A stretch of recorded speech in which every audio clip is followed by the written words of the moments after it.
What's up? Welcome to the Vegas Benchwarmer channel. This is the Benchwarmer podcast.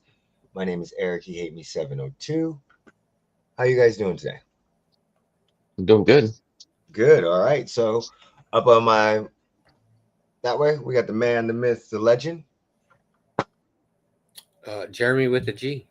and down below we We got. got M with the O, Mo with the O. What is going on? Okay, it says we're live. There we go. All right. So how's your guys' week going? Been busy. We got a $1 million poker tournament in at the hotel, so they've invited all the big high rollers to for that. Oh, so y'all got a lot of people there. Yeah, yeah, things pretty much sold out. Oh, that's good. That's very good. So Um, okay. Let's see what's going on here. All right. Jeremy, are we good?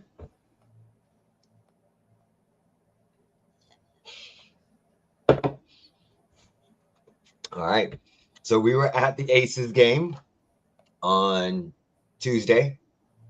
We went and saw that. Blast. Very good game. Very good game. We dominated. Um, Asia Wilson was having a good day.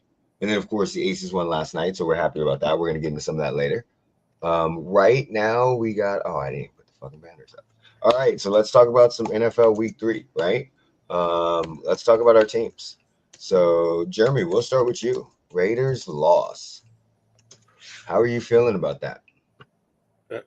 I mean, it's another year of the same shit. Different day, different year. Different coach, same shit. So, how are you liking the Geno Smith acquisition? Look, here's the thing. I don't mind the Geno Smith acquisition. Where's the fucking offensive line? If you address the offensive line, the Geno Smith acquisition makes sense. Yeah. But you didn't address the offensive line. You went out and paid Alex Kappa $11 million over 2 years when Alex Kappa had his worst year last season. Okay. And that's the only thing you addressed on the offensive line. So, do you think that's why Ashton Genty is having so much trouble?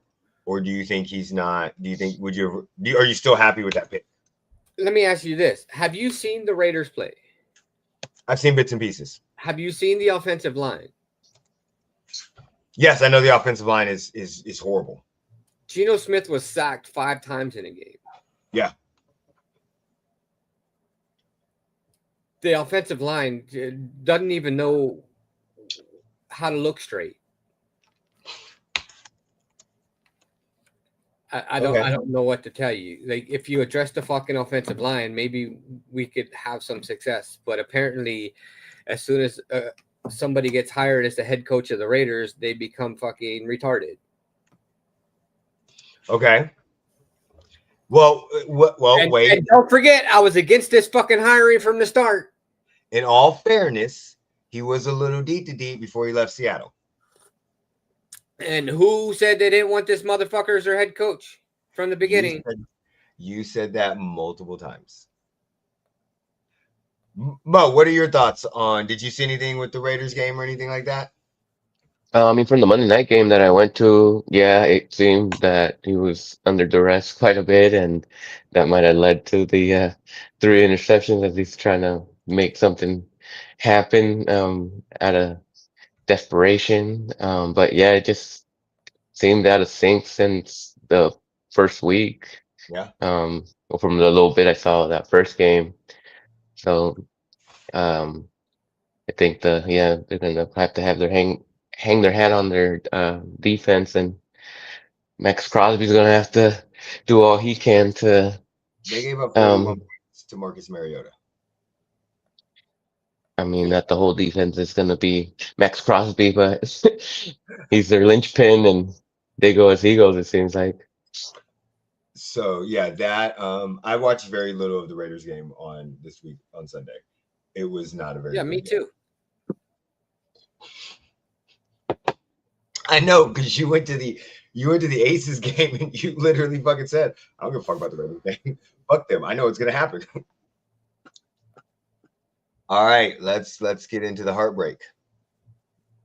Cowboys. Buddy. What happened?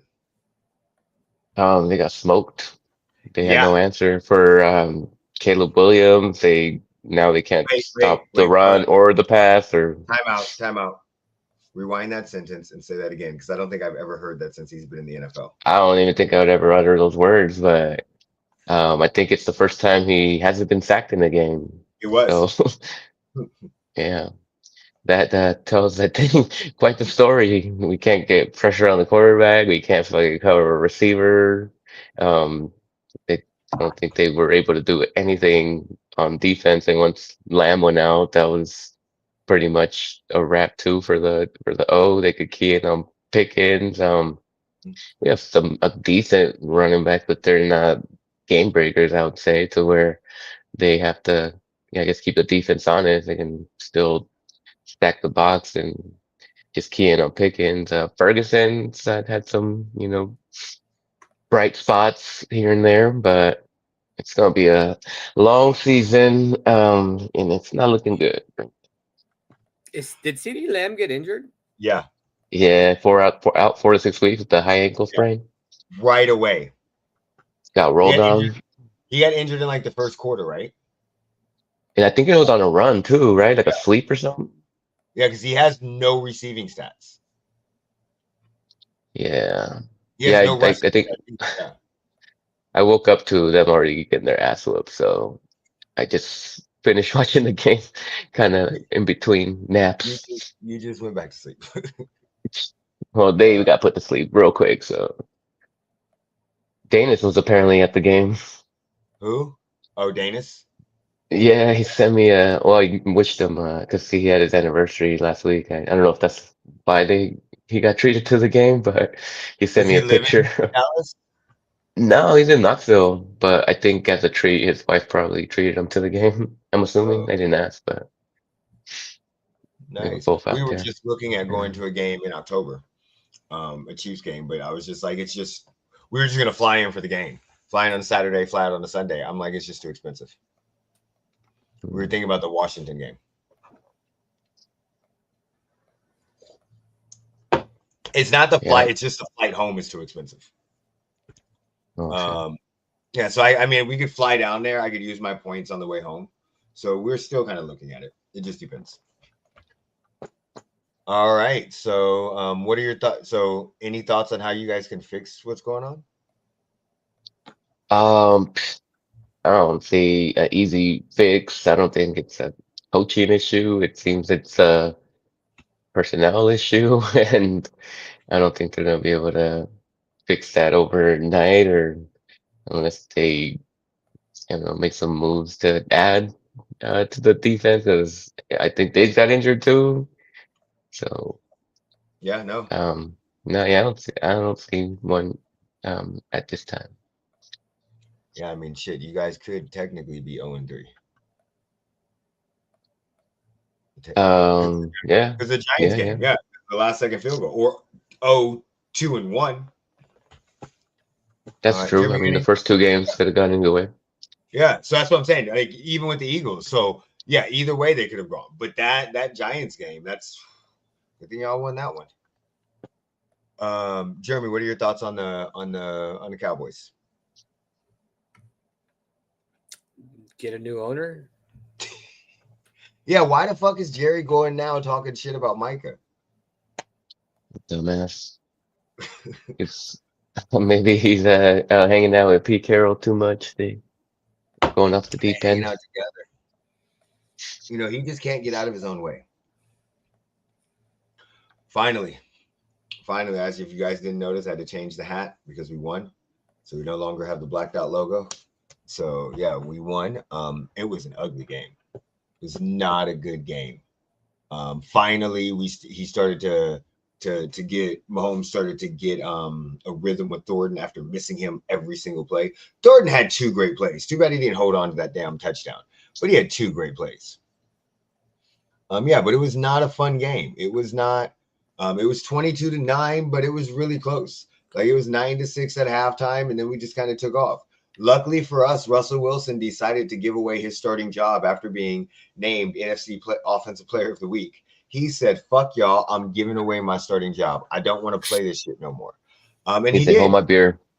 Yeah, he seriously did. He's like, there was 2 passes. Like there was multiple times watching this game. I'm like, what the fuck is he? Did we pay him? Did we? Now, one of his interceptions, not that big of a deal, right? But another one was fucking horrible. And then if you watch the 4th down play from their last possession, the whole last 4 downs, I don't know what the fuck he's doing. He got an intentional grounding throwing the ball out of the end zone. Like he wasn't getting rushed. There's just nobody there. And he threw the ball up the fucking tunnel. And Andy Reid was like, yo. And they were like intentional grounding. There was no receiver in the area. He almost got intentional grounding on the second one. On the second down. And then on 4th down, he threw that bitch out of the end zone. So yeah, he just gave away his job. I'm lucky. I'm happy. We had to have that win. Because if we didn't, we were fucked. We're now playing the Ravens, which are 1-3. Travis Kelce got into it with Andy Reid. Oh well. Travis Kelce, you need to get into What's new? That's what I'm saying. He needs to get into it with himself. So the fuck he needs to do. He needs to look in the mirror and have a deep conversation with himself. I've been doing it. He needs to do the same fucking thing. Why am I dropping the ball? He's got a foot out the door. It wasn't great. I mean, Patrick Mahomes basically did everything. He was 22 for 37, 224 yards, 1 touchdown. He did not lead in rushing this time, which was good. Kareem Hunt got a touchdown and Thornton got a touchdown. So not bad. Isaiah Pacheco had some sort of running, 45 yards. So, I mean, we got 79 yards out of our running backs on 20 carries. Not great. But yeah, it wasn't a great game, but wasn't horrible. Our defense helped us out a lot. So yeah, it wasn't great. I'm not prepared of what's going on. Do you guys have any winners for week 3? Because I got a couple. Off the top of my head, I say the Browns seem to surprise everybody, beating the Packers. I didn't see that coming. Upsetting the Packers. Jeremy, you got one? No? Okay. So, of course, got to give props to the Panthers. I don't know how they did it. Oh, I did call that one too. They beat the Falcons 30-0. What the fuck? It's always one of those games though, like you don't see it coming. They just fucking division games and horrible game. Winner's got to be the Eagles offense because after the second half they might have found it. AJ Brown actually started scoring fantasy points after being down. I would say the Colts. They're 3-0 from the first time in like 10 years or whatever. And they've only punted 1 time. I was about to ask if they punted yet. I know the first 2 games they didn't. Yeah, they punted 1 time. And then honestly, I'm gonna say the fans.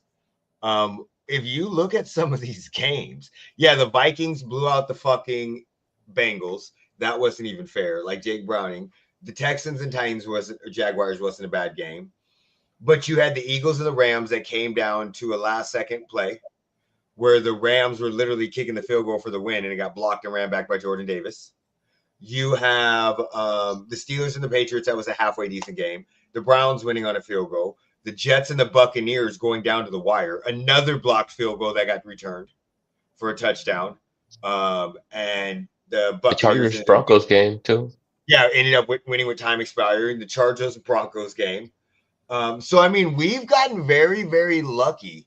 And then the Niners Cardinals game too came down to the wire. Yeah, but we've gotten very, very lucky this year, if you think about it, with how good some of these games are. So, like, if you just go back and look, of course, you had the Cowboys, Eagles, Chiefs, Chargers, Jets, Steelers, like 1-score games, Jets, Steelers, Cardinals, Saints, Buccaneers, Falcons, Raiders, Patriots, Bengals, Browns, Seahawks, 49ers,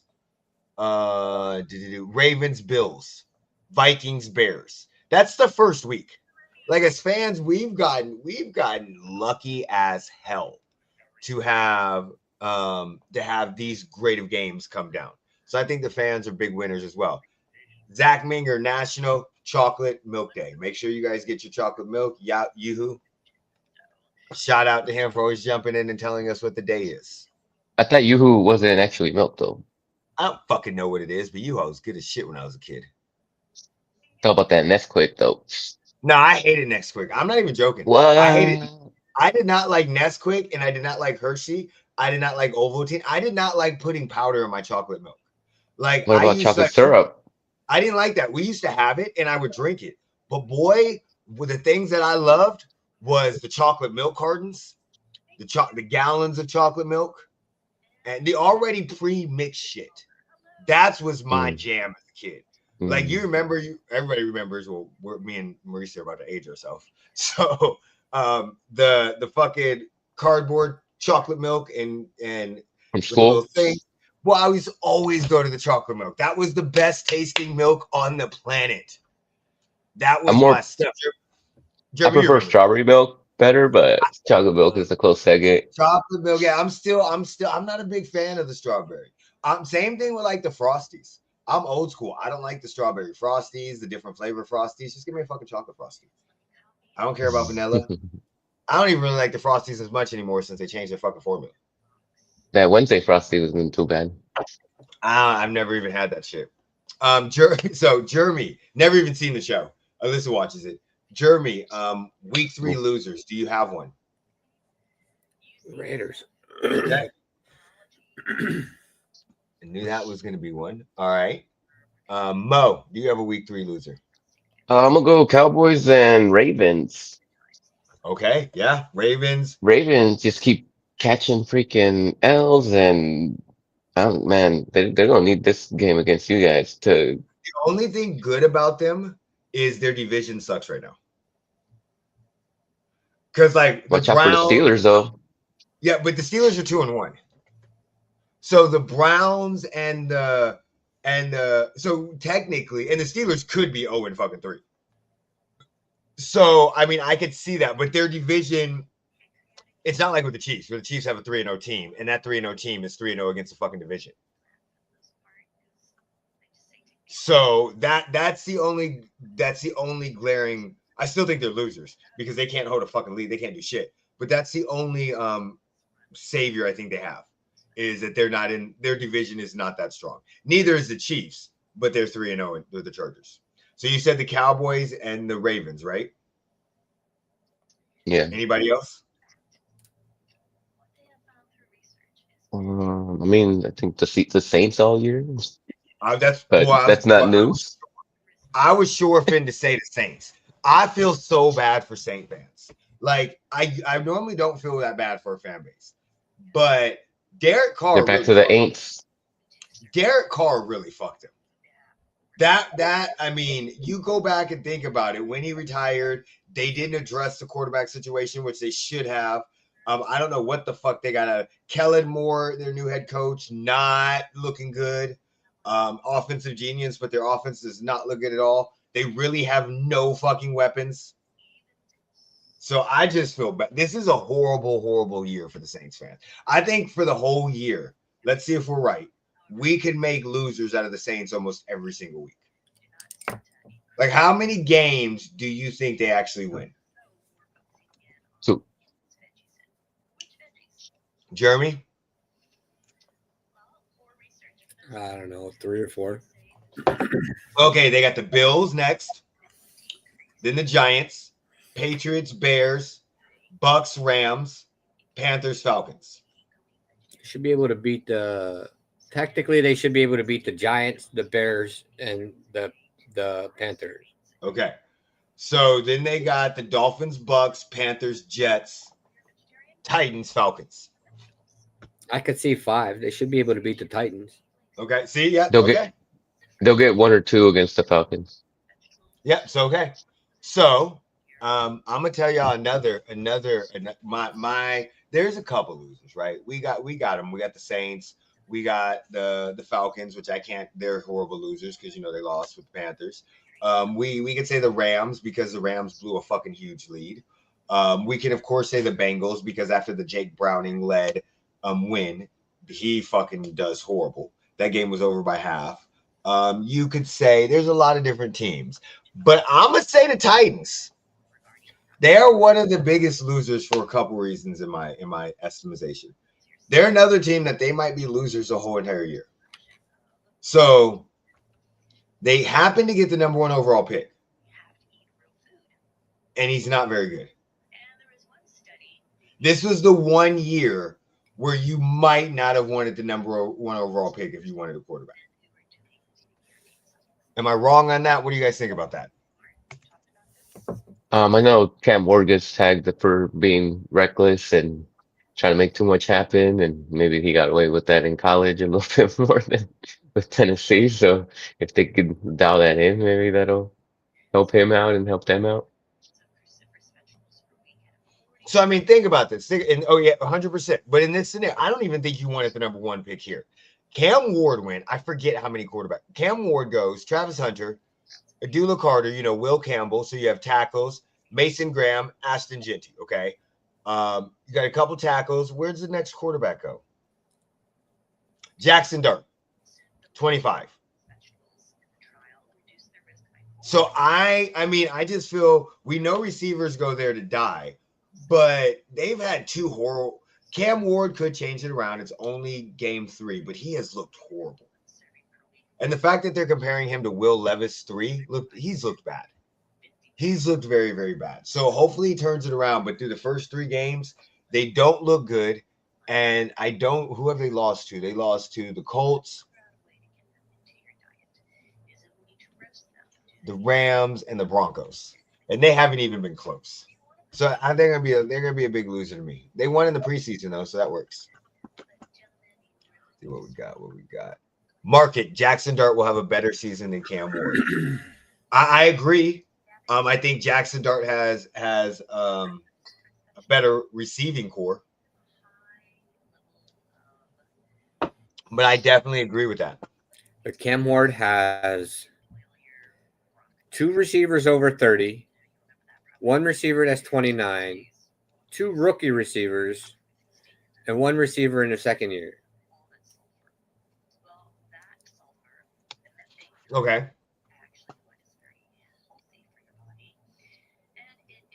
Yeah, Cam Ward doesn't have a lot of weapons. Like Tyler Lockett, he's on his last. Look at his tight ends. He's got Gunnar Helm, David Martin Robertson, and Chigo Okonkwo. No, he and his back is Tony Pollard. So when you look at him, Calvin Ridley's old, Tyler Lockett, both of those are kind of.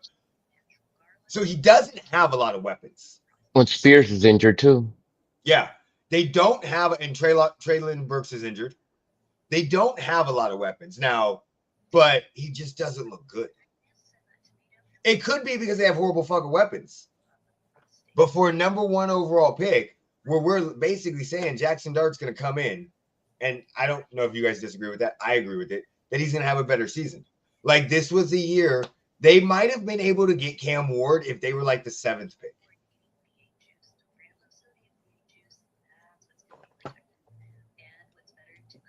And now that we're in week 3, I'm about to hit week 4. I think that we're starting to see who teams are going to be.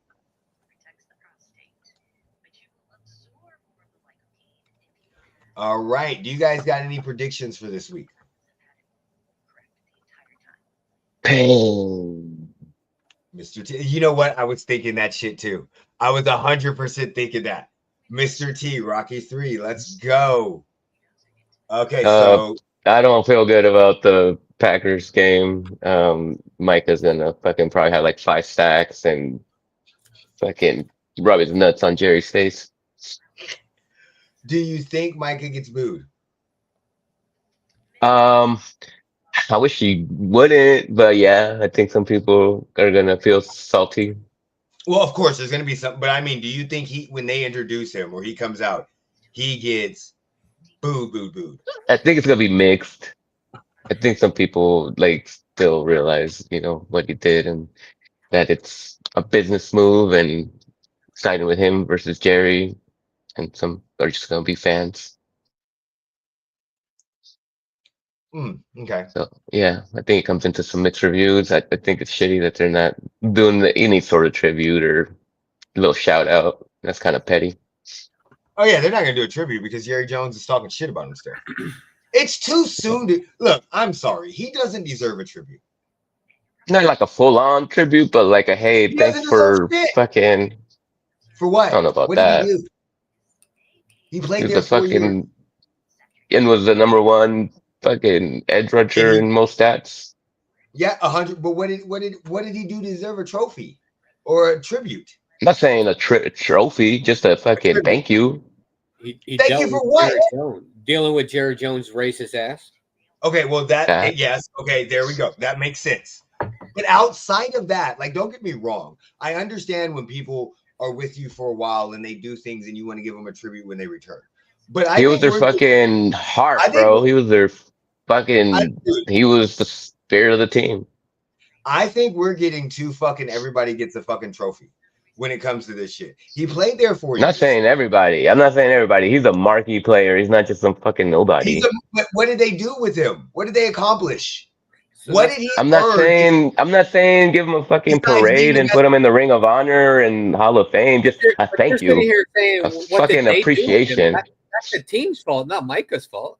100%. But it's like I get what you're saying. He led. He was a great. He's a great player for you guys. But like he didn't win like defensive player of the year. He didn't win. It's more than that. It's more than that, bro. He was a fucking embodiment of He was there for the 4 team. fucking years. Are you guys that hurting for fucking leaders? That 4 years of average ass football play for your team means that we give him a tribute? It was an average ass football play. He had more than fucking Your 10 team was sacks each average ass season. football play. Your team was average Yeah, ass but football. you're keep going back to the team. This is an individual we're talking about. That doesn't have any individual awards. Almost got Depoy a few times. Like, he did come not on get. now. He almost got Depoy, and getting Depoy is two totally different things. He got rookie. I'm just saying. You're saying he didn't do anything. Does he lead your team in any position, any historical category? He led the team. Does he period. lead your team? But what He did he was do? the fucking heart and soul of the team. What didn't you get about that? Everything. I Everything, understand. because they're not the Chiefs. If it was a Chiefs player, he would not be having. Okay. If it was the Kansas City Chiefs, he would Really? Chris Jones, you wouldn't do that for? 100%. Do I think did I ever say we should give Tyreek Hill a fucking tribute? No. So don't say that shit. I never said that. But if this if this conversation was around Tyreek Hill, you wouldn't be sitting here having a fucking argument I about talked it. shit about Tyreek Hill when he left. We have that shit on recording. I talked shit about him talking about Tua. Welcome to having a weak ass quarterback. I talked tons of shit about Tyreek. I never said we should give him a tribute. So there's no way you can say that. We have a player that led our team. I'm not going to sit here and have an argument with you because you don't listen to what people say. And I never said we should give him a tribute. I just don't understand what the tribute is for. I just don't understand how you can't fucking listen to what people say before you start arguing it. But hey, it is what it is. What do you mean? Like, you bring up the Chiefs. What did I not listen to? Like I said, if this conversation was about Tyreek Hill and you said that they should give him a fucking thank you or fucking tribute when he came back, you wouldn't be standing here fucking arguing against it. Yes, I would. And then you went straight into not listening to what anybody said. You went straight into, I talked shit about him when he fucking left. Blah, blah, blah, blah, blah. That wasn't the scenario that was fucking brought up. You went straight into changing the fucking scenario that was brought up. Okay. So your scenario is that if he came back. The scenario was if you had brought up about how giving Tyreek a fucking thank you or a fucking tribute when he came back, you wouldn't be sitting here having a fucking argument. I wouldn't have brought that up though. Because I don't believe he should get a tribute. No, never mind. No, like Jeremy, I get what you're saying. You're literally bringing in a variable that I don't get it because you keep changing what the fuck I'm saying. You just said if he came back and I wanted to give him a thank you or a tribute, I would not be arguing this way. That's not what I said. Try to listen here. Okay. You got it. You got it. Okay. You got your fucking headphones on so you can listen. We're good. Let's go. You need to plug in your fucking the things you used to wear that you could fucking hear. Let's go.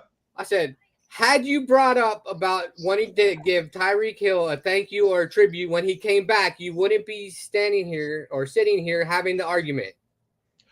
So what you're saying is, if I would have brought up that we should be giving Tyreek Hill a tribute or a thank you, I would not be having this argument against it, right? That's what you're saying. Right. And then all of a sudden, and you went what I'm saying is, about, well, what I'm saying is, I would not have done that because I don't believe he gets a tribute. So there's no reason for me to argue a variable that I wouldn't bring up. That wasn't the scenario that was fucking brought up. Yes, it is. The scenario was brought up saying that you did fucking bring it up. But I wouldn't. That was the fucking scenario. Okay, so of course, if I brought it up that he wanted to have a tribute, I would not be arguing against it. You are 100% right. Right. But I wouldn't bring it up because I don't believe that wasn't the scenario that was brought up. So why would we bring up a scenario that I wouldn't do? Oh my God, it's a fucking scenario. But why would you? I don't understand why the scenario would get brought up when that's not something I would do, that I'm against. I'm arguing against the tribute. Why would you say I would do that? Because you would do it for a Chiefs player. I'm telling you, I would not. Next question. Number one pick is always bad. That's a QB. Okay. Cam Ward, Caleb Williams, Bryce Young, Trevor Lawrence, Joe Burrow, Kyler Murray, Baker Mayfield. Jared Goff, Jameis Winston, 8, 9. Andrew Luck is the last 10 quarterbacks that were drafted number 1. Do you guys agree with that statement? What were those again? So last 10, Cam Ward, Caleb Williams, Bryce Young, Trevor Lawrence, Joe Burrow, Kyler Murray, Baker Mayfield, Jared Goff, Jameis Winston, Andrew Luck.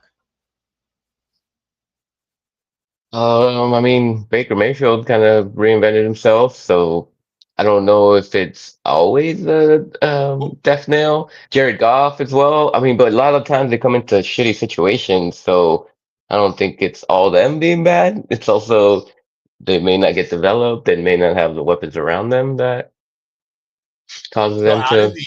Yeah. No, I agree with you.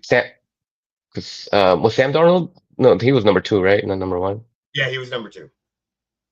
But kind of similarly, like he's kind of turned it around as well when he was originally considered a bust. Yep.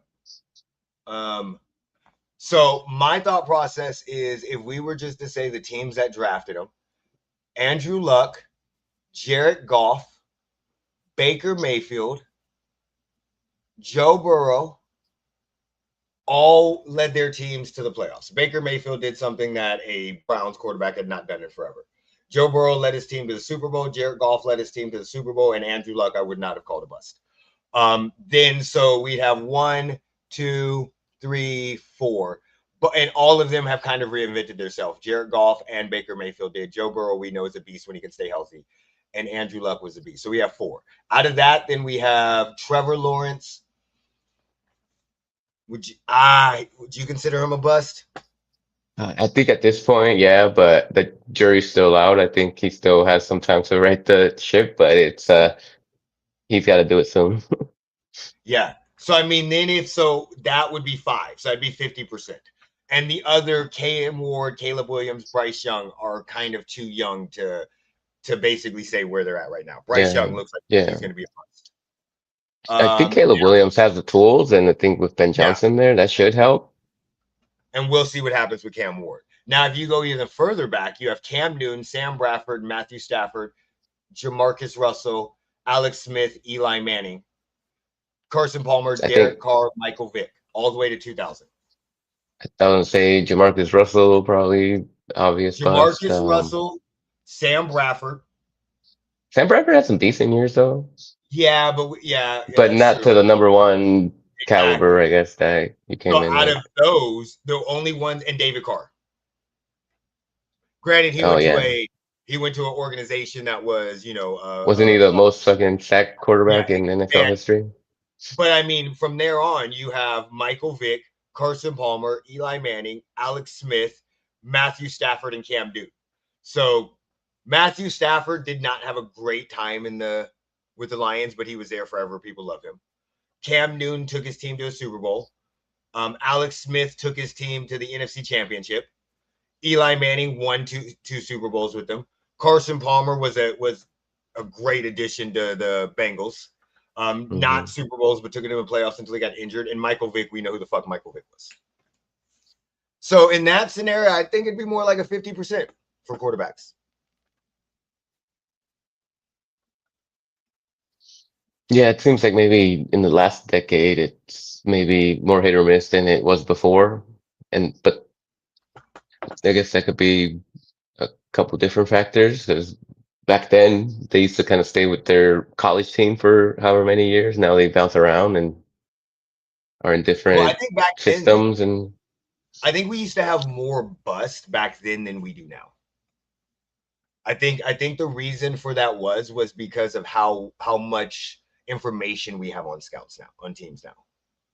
So also it seems like they're more pro ready now than they used to be. exactly. So like if you even go back from there, we have Tim Couch, bust, Peyton Manning, Drew Bledsoe, average quarterback, above average.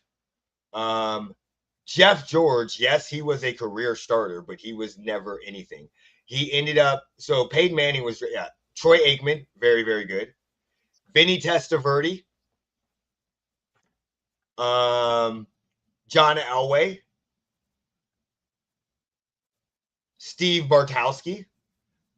But then there was a lot of differences in the running back in the quarterbacks, because you go Jeff George, Troy Aikman, Vinny Testaverde in 1987, John Elway in 83, and then the next quarterback taken first is 1975. So I don't know. All right, WNBA playoffs. So Nafisia Collier is injured. We're still trying to wait to see exactly how long she's injured for. We Like, ain't watched gonna matter. They gotta lose game 4 and it's gonna be a wrap. yeah, that is very true. That is very true. So when is game 4? Game 4 is Sunday, right? I believe so. Yeah. So the most recent update we have is 3 hours ago, saying they still don't know what it is. Because she's gonna need an MRI. Yeah. I'm gonna say probably MCL So sprain no, grade they think 2. it's a fractured ankle. Oh, her ankle, not her knee. Yeah, it's her ankle. So her whole foot Oh, rolled. Yeah, so they think it's oh, I didn't fractured. see that part. Yeah, her whole foot rolled. So when so they think it's fractured, or it could be like a really bad high ankle sprain. High ankle sprain. Yeah. Yeah, that would be best case scenario. But technically, the Lynx can come out and play hard as shit. Yes, they're in the Mercury. They're in the Mercury's building, but they could come out, because we've seen multiple times where your star goes down and they come out and play well. Boston Celtics with what's his face going down, Jason Tatum. You've seen, that's the most recent one I can think of, but we've seen it happen where they step up that one game. So I think they 100% need her? Yes. But do I think on emotional adrenaline, raw, get behind her, 100% they might be able to win game 4. If they I can don't do know. that, game 5's up in the air. Mercury are hitting their stride now. I know. So the thing that the Mercury is so weird that people they have a big 3 that is ridiculous. But they just not talked about enough, because Sally comes off the bench and she was injured a lot last year. but she played for Dallas last year. Sabati Sally or whatever. So it's Kalia Cooper, Alyssa Thomas, and Sally. Isn't it Copper? Cooper, whatever. Copper, yeah. He's like, I gotta change some names. You know how I do this shit. Hanging with Mr. Cooper. Dude, I used to love that show. That Mark show Curry. was today. Yeah. So yeah, they have Sabali. So she had 23 points and 4 rebounds on 30 minutes. Alyssa Thomas had 36 minutes with 21. So Sabali led the team in scoring.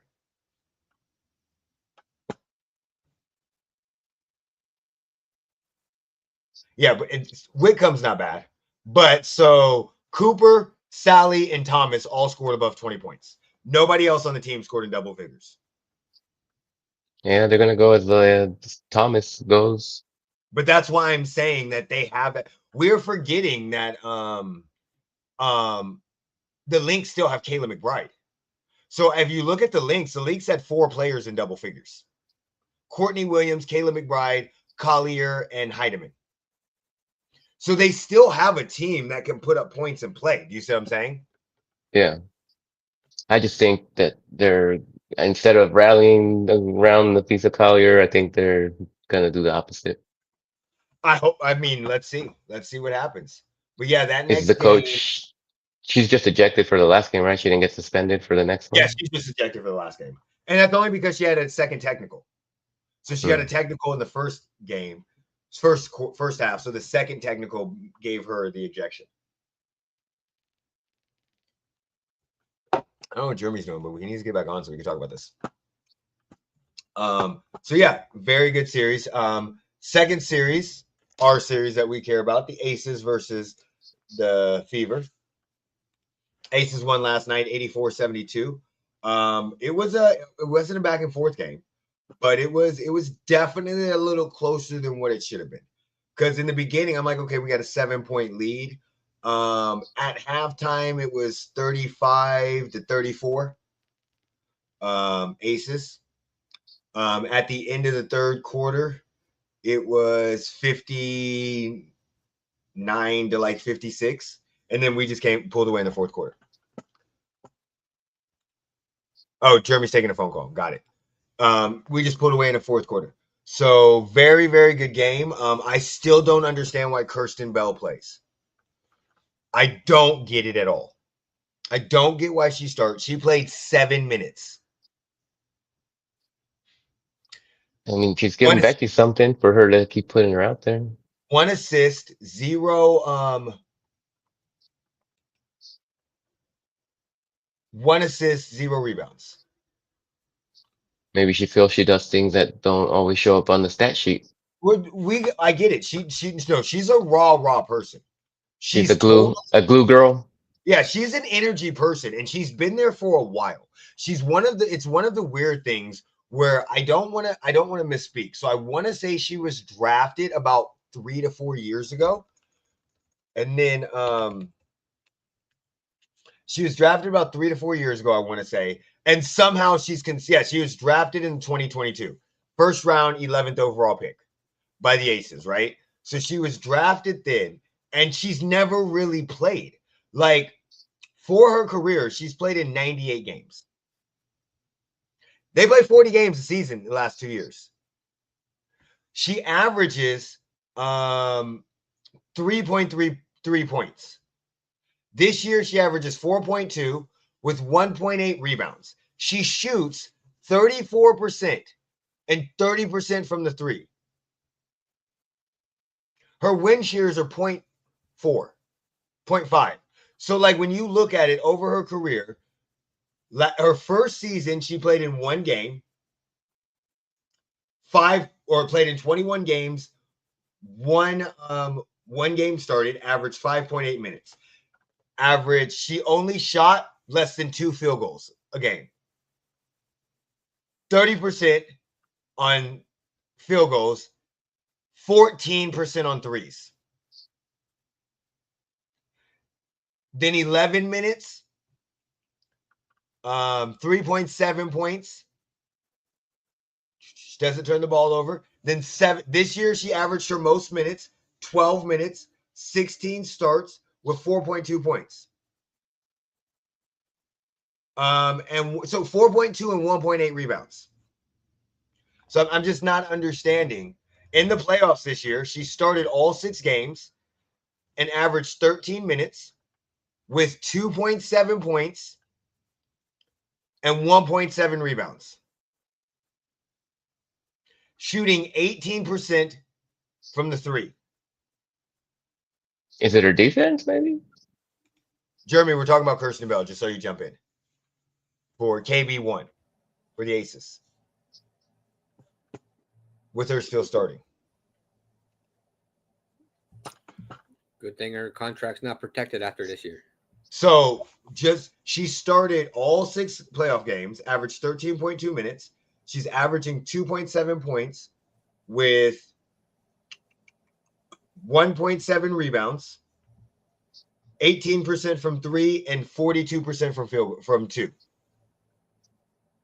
Her steals are 0.3. Her blocks are 0.2. So what they do is they start her. They start her for the first quarter, and then she comes out, 2 to 3 minutes in after the first quarter starts? And then doesn't play again until the third quarter. All they're trying to do is find somebody to trade for her. Because after this season, her contract's not protected anymore. Yep. Yeah, maybe that could be it. Try to build up her trade stock. Yep, and her contract was protected because she was the 11th pick. That's just always mind-boggled me how in the playoffs she's starting so much. And I know you don't want to go small. She's not big. She's 6'1", so she's not little. And you don't want to go small and start Candace, Dana, Jackie, and Jewel. And then have a power forward. So it's just weird to me.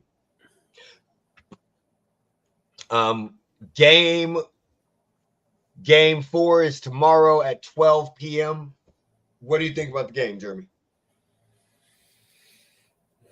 I don't know. We'll see what happens. I think the Fever are going to come out and commit a bunch of fouls. They have been fouling the shit out of us. I mean, it's not like we're not fouling the shit out of them, but the refs seem to find the ticky-tack fouls on the Aces. especially at Indiana. Oh, of course. Let's just see what she's doing. Kelsey Mitchell right now. Averaging 23 points a game. And the only reason that average is so high is because in game 1 of this series, she had 38. Well, this is for the playoffs. Yeah. I'm trying to see. The only reason that average is so high is because in game 1 of this series, she had 38. 34. She has, 34. And then we've contained her. 13, game 2, and 21. She went from shooting game 1, she shot 52%. Game 2, she shot 28. Game 3, she shot 30. So we stepped up our defense on her. See what Boston's doing. Fouling the shit out of people. And then crying for fouls. She's a weird player to me because of the fact that she has the body to have a post game, but she doesn't have one. She has a post game conference saying that she's just here to hoop.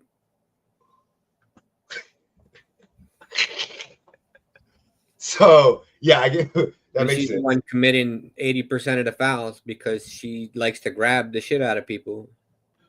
She does. She's right now. And then cried last night and saying that fucking what's her name? What's the big white chick? Megan for us. Yeah, Megan. Megan grabbed her chest, the jersey, her chest of her jersey, and was pulling on it. And when you watch it in slow mo, Aaliyah was the one grabbing everybody. Yeah, of course. But what I mean with the post game is, as we saw it, like I kind of pointed out when we were at the game, if she's such a big body that if she gets in that paint, it's very hard to control her. But if you keep her outside of that paint, like she's 6'5", 220. She might be one of the tallest people in the WNBA. She has the most tiers out of anybody in the WNBA. So no, let's see. Tallest players in the WNBA. Nobody cares about them right now. I need to know. Here we go. Not of all time this season.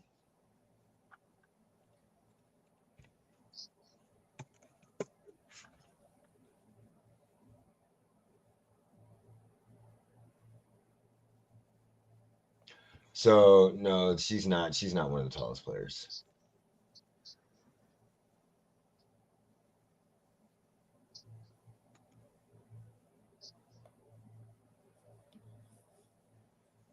They won't let me show by height. But if you give her soapboxes, she is. Yeah, she's tall. She's a big body. She's got that force, and she needs to develop a post game. And right now, she's not. Asia Wilson is putting those paws on her. Her game one against Atlanta, not bad. 15 points, 14 points, 12 rebounds. I mean, not bad, right? I mean, Asia be fouling the shit out of people and flopping like a fish out of water too. But she do. But her plus minus were good. Her plus minus was 14 and 2. The last two games, it's negative 18 and 8. So and negative 8. She's got 3 personal fouls, 3 turnovers each game. She missed 10 shots in a row last night. Yeah, she went 5 for 16. Yeah. So no free throws. So yeah, she's just not having a great series. Let's circle back and get your thoughts on Nafisia Collier. And what do you think is going to happen with the Lynx and the Mercury? My thought is, don't know what it could be a fracture. Best case scenario is high ankle sprain. Worst case scenario is probably a fracture. She's out. Regardless, she's out for game 4, right? But do you think that the Lynx can rally around and win in Phoenix? And then game 5's who knows? I don't understand how if the worst case scenario is a fracture, best case scenario is a high ankle sprain. You watch in the NFL, high ankle sprains take people out for how long? Wow. High ankle sprain 4 to 6 weeks. To take you out to 16 weeks. Somehow she's not anywhere near the kind of shape NFL players are in, but she can come back in 4 days, 5 days. Oh, I don't think she's coming back. From a high ankle sprain? Hold on. No, so a high ankle sprain, it depends on what it is. So moderate to severe sprains in the NBA take 6 to 8 weeks. There's no way she's coming back.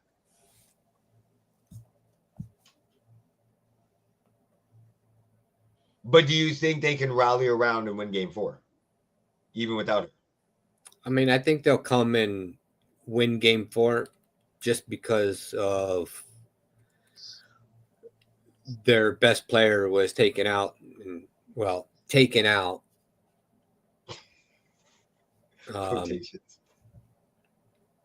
So I think they'll have that motivation to want to win the game. But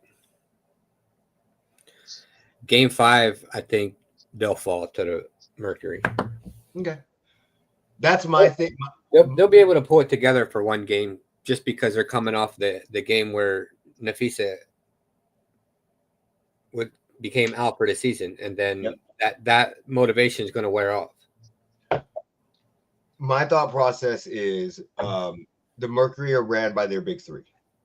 So Kalia Copper, Sally, and Thomas. So which, doesn't bother me because if we play in Phoenix, then it's not far to drive to all the finals. That's true. Games. That is true. So with that thought process, I think that if they win game 4, game 5 is a whatever. You never know. They could come on their home court. The Lynx still have people. They have Kayla McBride. They have Heidemann. They still have some people that can pick up some stuff. They don't have anyone close to Nafisa Collier. Of course not. No. But when you look at like their box scores, Nafisa Collier is amazing. But a lot of times, they still have Courtney Williams. They still have some players. Courtney So, Williams is just a smaller Aaliyah Boston. yeah. She's just a smaller crybaby.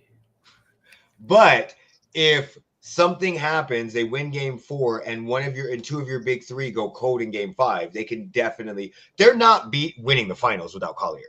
I just think they might be able to make it close. When you get to a game 5, you never know. That's my thought process.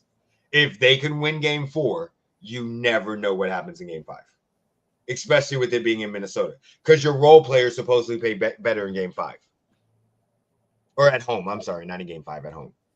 I learned flopping as a kid, getting hit in the stores for touching candy. So I'd be looking at customers for help. Oh, Anthony, I didn't learn that. I didn't learn flopping in the store. I got hit in the store, and if I looked at a customer for help, my mom might hit them. I might get hit. So looking at that, y'all know my mom. So my mom, let somebody come over and try to help me while I'm acting up in the store. My mom would turn that belt on them. I remember one time my mom was whooping my sister's ass for doing something wrong. And my dad came in and tried to tell her that was enough. And my mom looked at him and said, if you don't get the fuck out of here, I'm going to turn this ass whooping on you. Yeah. Yeah. So I learned, but you know what? Flopping is so bad. Flopping has become so bad. It's so bad. Everybody does it now.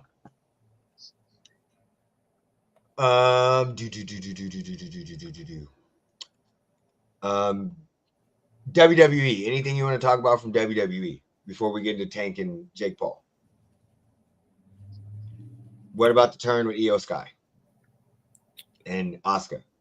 I mean, we knew it was coming. Whatever. Yep. Although I think they fucked up last night with the triple threat match.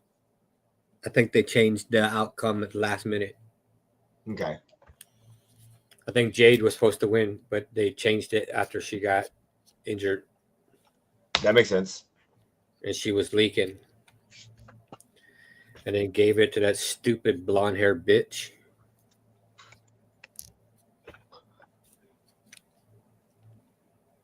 Let her keep her stupid fucking title for another couple weeks. Yep. But again, I told you that I thought with what was coming up with that fight, I just thought it would make more sense for Tiffany because she's better than Jade or Stephanie on the thing. I don't think the outcome of the fight. I think Jade was supposed to win until Jade got injured. You could see the ref telling them that you got to take the pin now. You can see the ref communicating. So I think Jade was supposed to win the fight. And then she was injured. And then all the botches in the fight, especially with Nia Jax fucking kicking out fucking 5 seconds late. Mm-hmm.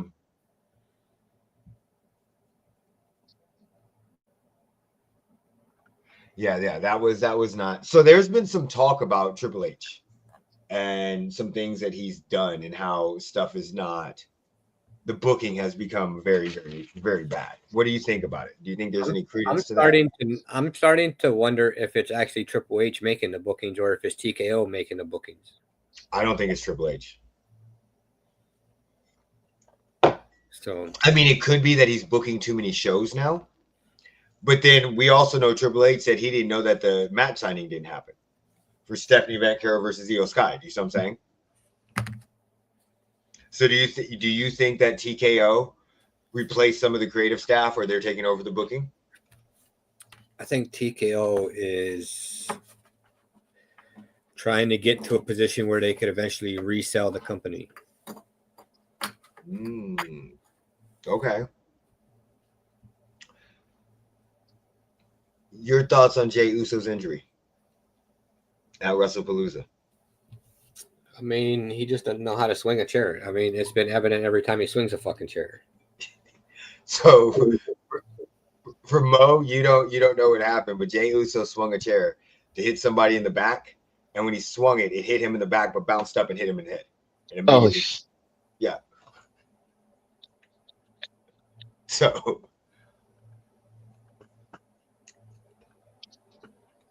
people saying when Vince was the boss, tickets to Big Show was cheaper than Yeah, and when my parents were 13, a house cost fucking $1,000 too.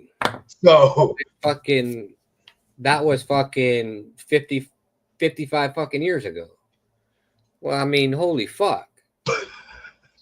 So I get so Like, what is happening with WWE is what has been happening with a lot of your sporting events, where NFL, we know it's expensive to go to an NFL game, especially when you show up. WNBA tickets are cheap, but everything is expensive there to eat. NBA tickets you could give are cheap, but some of them are expensive. UFC, the same thing happened with the UFC, where they started pricing their fans out of being able to go to events. That is kind of what is happening with the WWE. yeah, Go ahead. but I understand ticket prices are ridiculous. But if you're dumb enough to buy your ticket the second they fucking release the tickets, then you're dumb enough to pay the fucking price that they put them out at. Yeah. If you're not smart enough to wait until a fucking couple weeks before the fucking event or a couple days before the event to buy your ticket where it's going to be the cheapest price, then hey, that's on you. You deserve to get raped in the fucking ticket prices. Like, that's on you. Also, what I want to say is let's not act like this is something new. So all of your wrestling shows, all of them have always been more expensive than your average ticket. That's why house shows were so important, because house shows were cheaper versions because they weren't television taping. I've been at wrestling shows since I was a kid. The only ones we went to when I was a kid when my dad got free tickets because he worked on base, and those were normally the shows that didn't sell out very well. But they've always been expensive to go to sporting events. Am I right, Jeremy? Yeah, I mean it's just like these motherfuckers who buy brand new phones as soon as they're released, and they get pissed off whenever they find out there's so many bugs and they need to put out a new release of the fucking the phone because they had to fix all these bugs. What the fuck did you think was going to happen when they first release it and you buy the first edition of the fucking release? Obviously they don't have all the bugs worked out, and obviously they don't know what the demand is going to be for the ticket, so obviously they're going to price it ridiculously fucking high. But if you're dumb enough to buy it when they first release it, you're dumb enough to be able to deal with the consequences of fucking paying that price. I don't feel bad for you. If they release a ticket today and you go buy the ticket today, I don't feel bad for you if you spent $20,000 for a front row ticket. Yeah. If I can buy that same ticket the day before the event for fucking $6,000, then I'm gonna make sure I tell you, hey, idiot, you spent $14,000 more than me, and I bought the chair right beside you. Yep. There's a lot of the resale tickets that you. Hey, what are you doing? Just let you know you're on the podcast. We can clearly see you in the background. Yeah, we clearly can.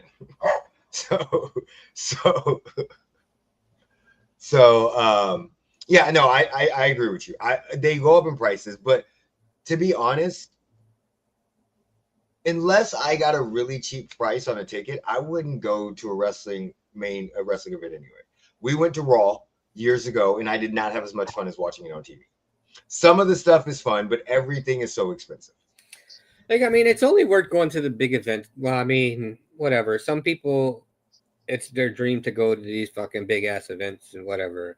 I don't like those big ass crowds, whatever. Like, me too. You can have that shit to yourself. But even if we got good seats and there was a Raw or something here and they were cheap, we would go. But you got to remember, it's not just the ticket prices; it's everything else that you spend your money on there. It's whatever, but I don't feel bad for you if you buy the ticket right when it comes out, right when it's released. Like, you deserve to lose your money. Like, you're spending $20,000 for a ticket, and then you're spending $6,000 for food at the venue. Like, too bad, so sad. I hope you go bankrupt from it. Like, and that's your own fault. How could we know it's going to get more? Once they started splitting shit into 2 days, of course it got more expensive. Hey, but that's on you. If you don't know how to find cheap hotels in Las Vegas, you're just stupid at this point, because if you want to stay on the strip, then you deserve to pay those prices. Yeah. I'm not even You lying can to find a hotel off the strip for a third of the price that you're paying on the strip. you. Easily. And flights are not hard to find for cheap. I just literally found 3 flights to go to Peru, the Philippines, and Japan for less than $1,000 yesterday. Yeah. Each. So if you can't find a cheap ticket to come to Las Vegas anywhere in the also, US, then that's on you. And very those flexible. are round trip prices. So, like, I mean, if you don't know how to do research, then hey, it is what it is. Oh, that's right. You move in here soon. When you move in here, Anthony, again? Yeah, when you get out, yeah. So, like, for instance, me and my wife are going to New York. And tickets aren't that expensive. There was actually a flight that was like under $500 for both of us round trip. It was just layover after layover after Like literally yesterday morning at 9 o'clock in the morning, I went and looked for a round trip flight to Peru, a round trip flight to the Philippines, and a round trip flight to Japan. They were all under $1,000. Mm-hmm.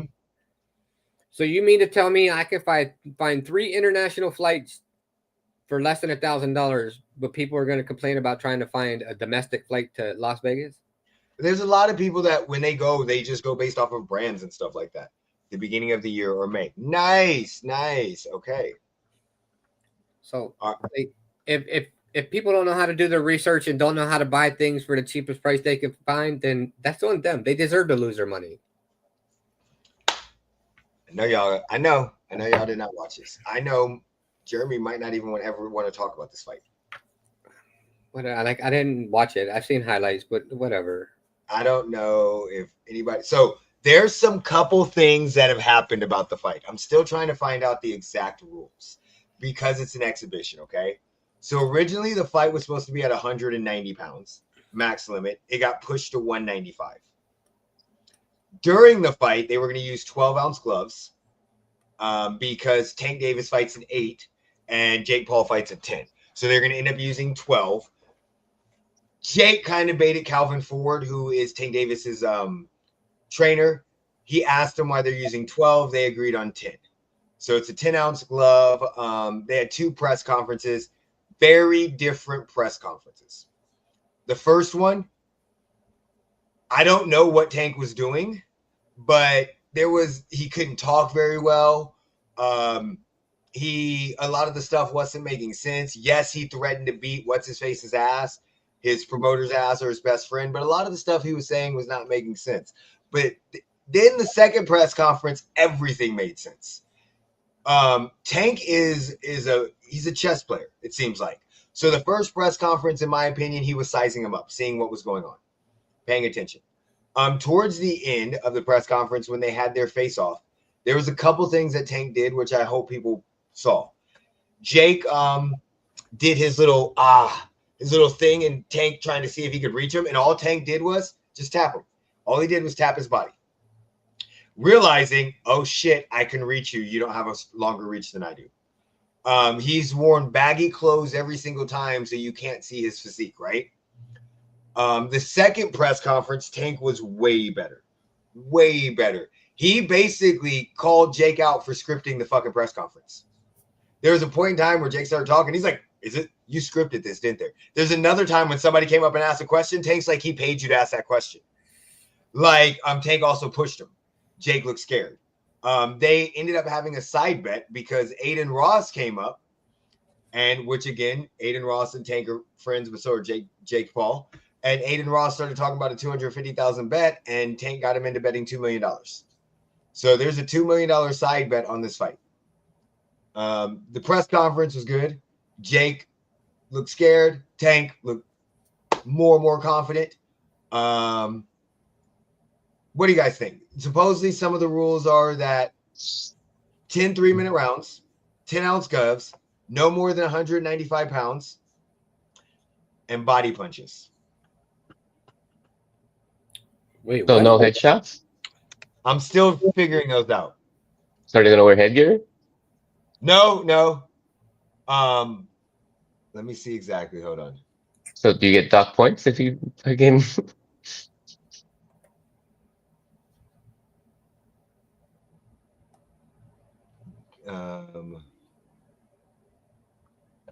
So they have USADA testing.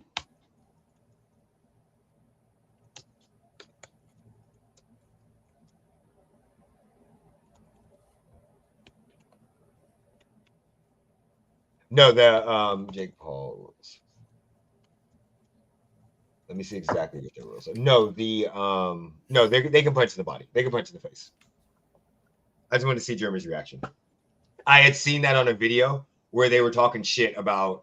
I wouldn't put it past Jake. It's he's obviously scared because he's going up against a real boxer and not either an amateur or somebody who's been out of the game for 623 years.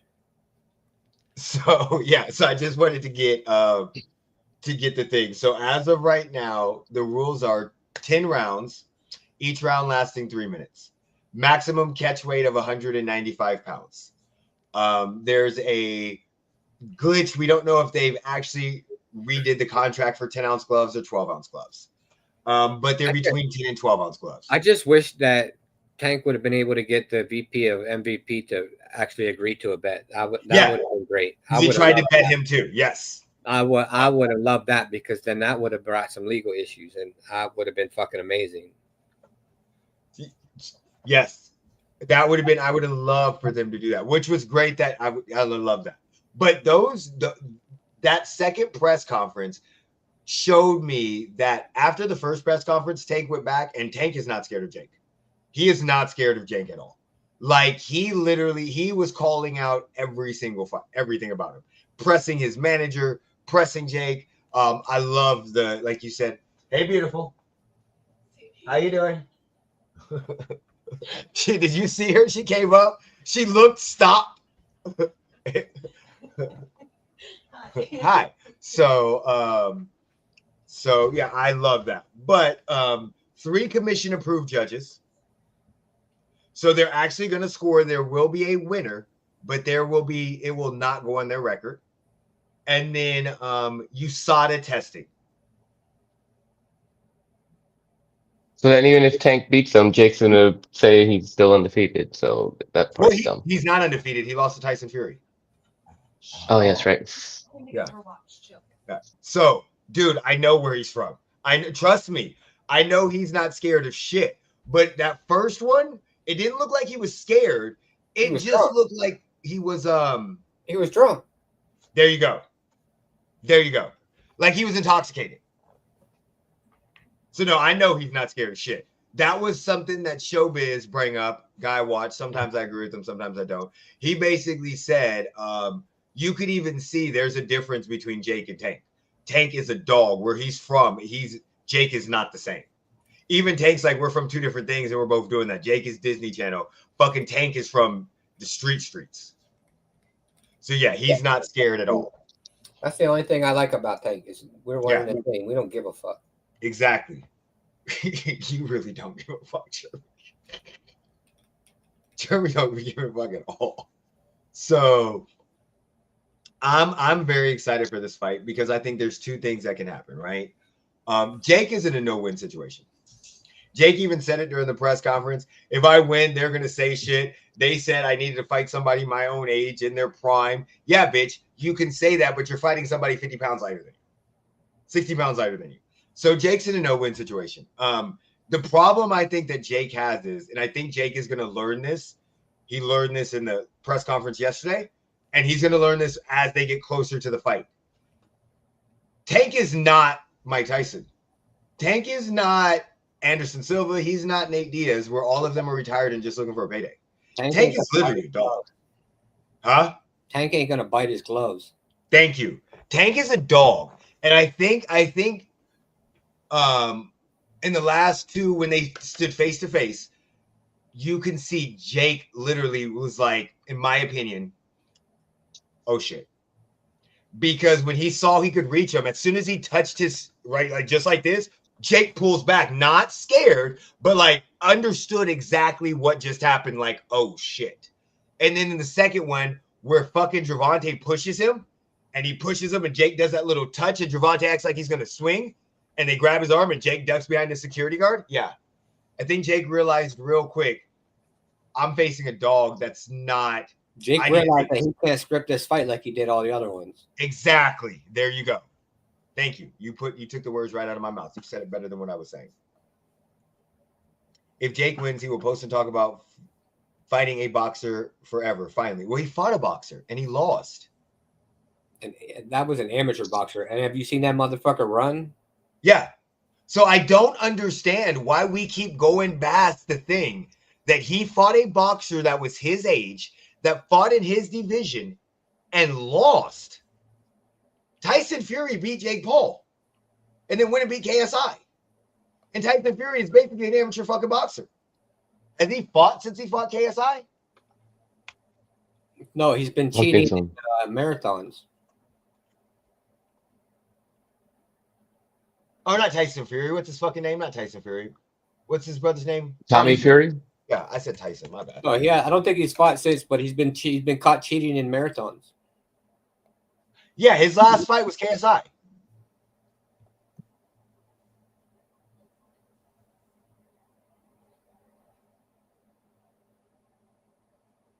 Yeah, so that's we forget that he's fought a guy that fights in his weight class, 6 foot tall, fought in his weight class and lost. Oh, I said if he. I get what you said. I saw if Jake wins. I just don't when they're fighting the boxer forever. Finally, yeah. Even when he was talking about it during the press conference, I just didn't understand why he kept skipping over Tommy Fury. Why do you think that is, Jeremy? Because he got beat by an amateur boxer, not a real boxer. Now he's fighting a real boxer. Okay, so who do you think wins this fight? Mo, go. I hope Tank does. November 14th But is the fight. yeah, I don't know. I think Jake will probably win it in a split decision. Or are they even? You said are they judging it? Not judging it? Yeah, they're judging it. There's going to be a winner. It just doesn't go on their record. Yeah, I think for some shenanigans, they will probably give like a split decision to Jake Paul, and he'll try to just stay on the outside and not take too many risks, I guess, to get popped by that big Tank left hand. Yeah, true. Jeremy, what do you think? I'm gonna say Tank, but since they've already announced that there will be a winner, there's gonna be some bullshit, and they're gonna have Jake win. Okay. Since you have already said no matter what happens, there's absolutely 100% going to be a winner. So there can't be a draw, there can't be nothing. There's absolutely going to be a winner. So there can't be a draw? Jake's No. going to. Well, they can be, but they basically They've already said there's going to be a winner. Technically there could be a draw, but the way Jake and them are framing it is what he's saying. They've already come out and said there will be a winner. Yep. If you know Jake Paul, he will make sure it goes on. It can. It's an exhibition, though. I do. Well, I don't know. He's going to file an appeal. Exactly. There you go. Or he'll file a lawsuit and he'll sue them and say that you trying to say I set the fight up. Okay. So now there's one more. First, I have a question for you guys real quick. What do you guys think of co-main events in like sporting events? So like you have the co-main event in UFC, you have the co-main event in boxing, and normally the main event is the one that goes on last, right? So what do you guys think about co-main events? Do you think they just title them that way? They title them that way because a lot of the times they're not co-main events. Yeah, I would say they should call it something different, unless you actually have headliners that are of the same caliber. I think they name them that way because of pay. Or to try to hype up the next person coming up. I'm sure that the co-main gets paid more than the bouts before. But do you think the True. co-main gets paid as much as the main? No, for sure, no. So the main event gets paid more. The co-main events get paid less, but they get paid more than the other fights. No, 100%. Sometimes the co-main event is better than the main event. Like the main event is the manager, the co-main event is a supervisor, and everybody else is just the shit on employees who do all the work. Okay, so yeah, the reason why I asked that is because they have a co-main event in this fight, and it is Alicia Baumgardner versus, I'm gonna fuck up her last name. It's Layla Boudjouan. She's French. I don't fucking know. They don't even know them in their own household. I know who Alicia Baumgardner is. As a boxer, she is bad. Alicia's bad. She can box and she looks good. Okay. Not like Clarissa Shields. So she's very, very talented and she's a very pretty lady, right? So I know who she is. I've seen her box. I've seen her. They're fighting a championship rule fight under 12 3-minute rounds. So this is going to be the first time outside of, I think, Katie for this fight that they're fighting 12 3-minute rounds each. Alicia Baumgardner had to vacate her title, one of her titles. So she was undisputed champion, and the WBC does not agree with women fighting 3-minute rounds. So they would not sanction this bout for a title bout, and made her. They normally do 2 minutes or what? Yep, and made her vacated if she took the fight, and so she vacated the title to take the fight. Wow. That means you get paid then. So that was the one thing I will say about Jake Paul is he does take care of the women. They do make some very good money compared to what they make outside of that. He doesn't have a choice other than to have to pay them because he talks so much shit about everybody else not paying their fighters. If he doesn't, then he's on the same level as everybody else. So yeah, I don't know about the other fighters on the card, but like Katie Taylor and Amanda Serrano, they're going to get paid very, very well. But that was my thought process was we all know who Jake is. We all know who Tank is. But you guys, most people don't know who either one of these fighters are. I only know who one of them is. How is that a co-main event? Because he's trying to feature a women. So 100%. So that's why I just wanted your thoughts on the co-main event thing, because in my opinion, we got to name it something else. Because is there any other women on the card? Featured bout or something? Yeah, you got to name it something else.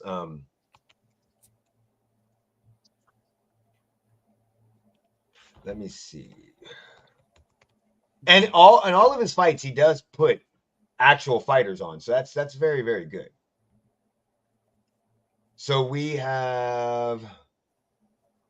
So you have Alicia Baumgardner, and then you have undisputed super bantamweight champion Ellie Scottney versus Mayella Flores. I don't know what that is. Another lightweight championship. Who is this? This is the only person I could think that'd be a woman. His name is Ellie. Yeah. So the second, So no, there's 2 women fights on here. So they have Alicia Baumgardner fought, and then the next fight before that is a championship bantamweight championship between Ellie Scott and Mayella Flores. Shit. Who is this? This might be a woman too. There's 3 women fights on this. Yeah, so there's 3 women fights on this card. No, Shields not going to fight Ali.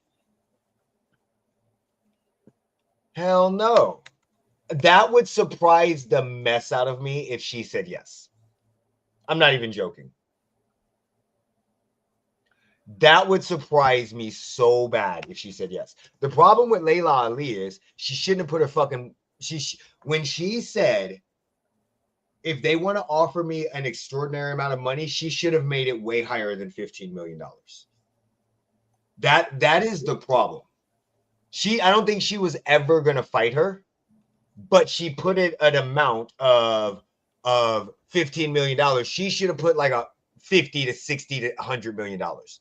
Because in this day and age, fucking Jake Paul may raise that money for that fight. But he hates Clarissa Shields. She has not fought in a fight since 2007. Like almost 20 years. There's no way Layla Ali is coming out of retirement to fight the baddest woman in her prime. What do you think about that, Jeremy? I don't know. I wasn't paying attention to whatever you just said.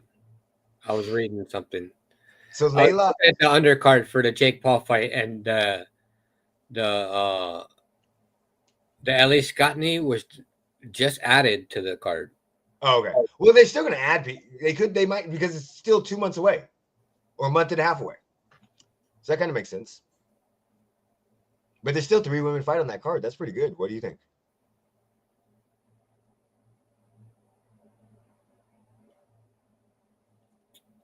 I mean, they were just added, so All of the fights were just added? this one was just added. Okay. This So article what- was written on September 24th. Oh, shit. So that's why they weren't. Okay. That makes sense. So what we were talking about was Layla Ali and Clarissa Shields. Clarissa Shields has been trying to fight Layla Ali for a minute. Layla Ali came out and said that she would only fight her if they gave her an extraordinary amount of money and basically said $15 million. I think she made a misstep by saying $15 million because in this day and age with Turkey Alish and all of his other stuff, that's not hard to raise that. Supposedly, Clarissa Shields has raised the $15 million for her to fight her. Do you think Layla Ali and Clarissa Shields are going to fight each other? I mean, if you laid out the ground rules and what it took to fight, then hey, Seems like they met the criteria. Now, if you don't fight, you're running. Now I get to call you a scared little bitch for the rest of your life. If you don't fight. Okay. Now, in public, on national television, on everything I can think of, I get to call you a scared little bitch in every name I can think of. Okay, I have a question. Does it matter that Layla Ali is retired? No. And has been You retired. said it would have to be an extraordinary amount of money, $15 million. If I raised the $15 million and you still don't want to fight after you gave me what it would take for you to fight me, you a scared little bitch. Okay, hold on. Okay, let me finish. Just does it matter that grandfather or whatever he was would be embarrassed and he'd be turning in his grave? That was her dad. Muhammad Ali was her dad. Like I said, I don't know. I'm just saying. Yeah. Whether does it matter? Grandfather, whatever. She has not fought in 18 years. She is 47 years old. And the person that is calling her out is in the prime of her career and is the best woman fighter since her. Who laid out the requirements? That's all I want to know. Okay.